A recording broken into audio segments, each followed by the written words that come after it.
Hi, this is Jody from Poppy Winkle, and today I'm going to show you how to make this gorgeous journaling spread. It was really fun to make. You have room for writing here, and this journal spread has a surprise in it. There's something hidden here, and I'm not going to tell you what it is. And you can just follow along and see what happens, see what we can create. This is in my altered book, and I have a playlist for this. I'm not sure I can link the whole playlist, but I will link at least the video that shows how I got started making this altered book. So watch along. If you have any questions, let me know in the comments. And if you like it, give me a thumbs up. And here we go. So this is the last page I did, and if you look here closely, you can see the string that's holding this whole old book together, and you can see how fragile the pages are. You can see that they're ripping and just really not effectively sturdy. So what I do when I'm working with an old book is I reinforce. I did not reinforce this page, but I reinforced every other page. So this is just a piece of very thin craft paper, like a small grocery bag. It's not even as thick as a big hefty grocery bag. But anyway, I just put it down with a glue stick. And that reinforces this page, which was not reinforced here, and it also reinforces this page. And so then when I do this spread, I'm not going to reinforce anything because this page is reinforced, and then I'll reinforce this page over here, just because I don't want a lot of extra bolts. Since this is my favorite chapter of this book all about me, I'm looking to make another page of favorites. But I'm not ready to leave this favorite books page behind. I did leave a couple of blanks. So when I think of books that I've read and loved and have forgotten about, I'll be able to add them to this page. But I know there's going to be more. I've still got lots of reading to do. And so I want to turn this page into a writable page, but I also want it to have a pocket on it, so I can tuck in here, just a page of a list of any books that I feel like I should have put in here. So that's what I'm going to do. I'm going to use something sturdy for the pocket, not just craft paper. This is somewhere between a grocery bag and cardstock. So I'm going to use this. It's from a certain kind of Amazon packaging. I'm going to use that, and I'm going to cut out, not going to fill the whole page. I want some of this old book to show, and I'm going to do it on both sides just because I like some continuity. But what I want to do is I want to kind of disguise the fact that it's a pocket. So I'm going to cut out my page, and then I'm going to sew. I'm going to sew around it all the way around so it looks like it's sewn onto the book. So my book pages are 9 inches high by 5.5 inches wide. I cut 2 pieces of the Amazon packaging, just a 1/2 inch less on each way, and then I sewed around it. And after I look at it, I decided I wanted it a little less even, a little smaller, and rough around the edges. And I tried ripping it. I tried ripping it like you do. And this is very heavy stuff. It was hard to do. So I came up with an idea that I've used before. And I got it ripped real close to the stitching. I love the way it looks. And then I inked around the edges. So just let me show you this quick tip.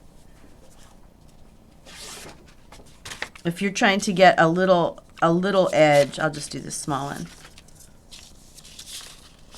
If you're trying to get a little edge ripped on hard, this could be cardstock even.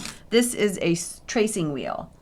If you know anybody who sews, especially a long time ago, like grandmothers or mothers, they would likely have one of these. You can get them at I probably have a link for one.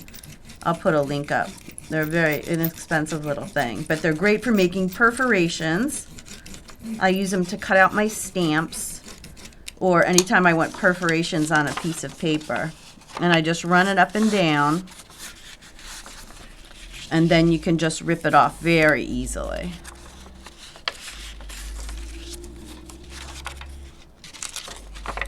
I folded it up and down a couple of times. And so then I'm getting my rough edge.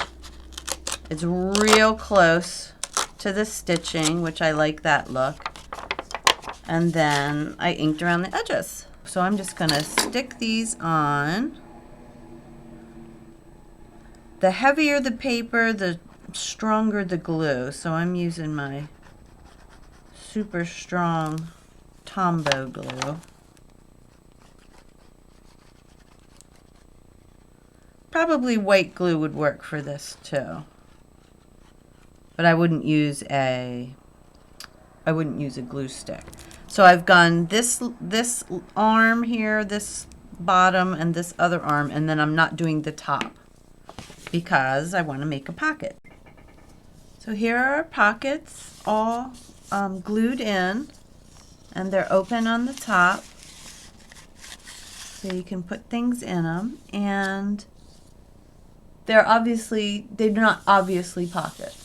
So what I'm going to use to decorate, I've got some old dictionary pages. Got this at a thrift store for 25 cents, a whole big dictionary. Fabulous. This, if you know anybody who's in a church choir, ask them to look around and see if there's any church music that they no longer need. We've got lovely stamps on here. Instructions, sing it softly. Old, what is this? Old tape. Old Scotch tape that becomes so wonderfully colored. And something else. Oh yeah, and a little stamp down there. So real cool stuff here. And then this, my cousin, I don't know if anybody remembers player pianos. I don't think, yeah, there you can see a little bit. This is a roll from a player piano roll. She got rid of her player piano and sent me a bunch of these player piano rolls, which are fabulous. Very cool. So anyway, I'm going to use, I think these little stamps are calling my name. So anyway, I'm just going to get to it and just kind of decorate around these edges and see what happens. Oh, and washi tape. Here's a piece of my my cousin's player piano roll. Yes, it pained me to rip it apart. Not going to lie about that. And I think this is the place, if you've ever seen a player piano, when it finishes the song, it goes like it flips around. I think. It's been a while. But I think this is the part that's flapping around at the end. But I want these stamps. I'm going to use this for something, but not this project. I think these stamps are like fabulous. I've attached my special pieces here, and I just spread them out, and I used a glue stick, and I also took some of this glue, the strong glue, and put the tape back on, because this tends to fall off. The actual shiny part tends to fall off, and I didn't want to have that fall off and I lose it. So that's where I am, and now I'm just going to play with the washi tape. Of course, the great thing about washi tape is it comes back up. So I'm just going to throw this around in some places and see what I like, see what I don't like, and just play with it until I find something I'm happy with. And then I'm just going to glue it down with, you know, just a little smear down the edge, or down the center. And leave, well, cover most of the center and then leave the edges free. So we get that kind of loose, papery look. Okay, so here it is. I went around with some washi tape, kind of in similar colors, pinks, greens, a little purple. And, oh, and this turned out great. I wasn't sure it would. I didn't want to leave the tops blank because then it would be obvious that, it would be more obvious that these were pockets. But I didn't want to seal them up because then you couldn't use them as pockets. So I put some washi tape there, and then I just ran down it with a craft knife real gently, right there, and you can't really tell. So there's still pockets, and they're you know, disguised pretty well. So there we have it, a beautiful journal page. Super fun to make. Anybody can do it. And if you don't have washi tape, you can just use little strips of paper. And thanks for watching.